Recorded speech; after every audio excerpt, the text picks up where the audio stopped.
Минорни, понижувачки и еднакви на ништо се предвидените 6% покачување на пензиите најавени вчера од Министерката за труд и социјална политика Јованка Тренчевска.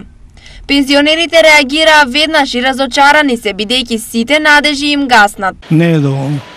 Затоа што овие им покачија платата на станиците од 15 и нешто, ќе ја качат уште нешто, на овие другите до 18.000 минимален личен доход и тоа го качија на пензионерите. Колку само посто качуваат? 6. Абе, на оваа криза добро е. Пање на пензии? Не. Тај што зима 30-40, тај добар. Кој ојде у пазара, он напуне торбата. А јас со шо да го напуне? А јас имам 9. И бива ли така?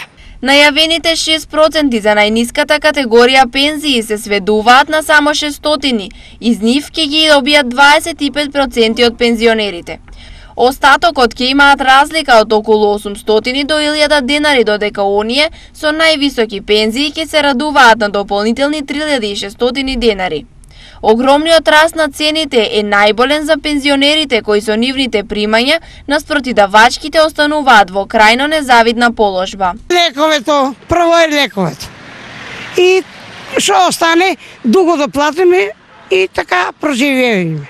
Лекови, трошкови, струја, вода, телевизија, интернет, телефони.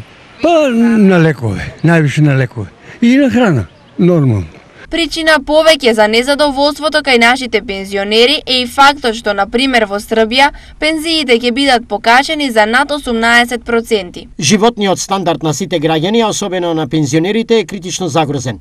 И ние како држава сме должни да им помогнеме на тие кои што напорно работеле. Изјави председателот Вучик објавувајќи ја одлуката за пензиите.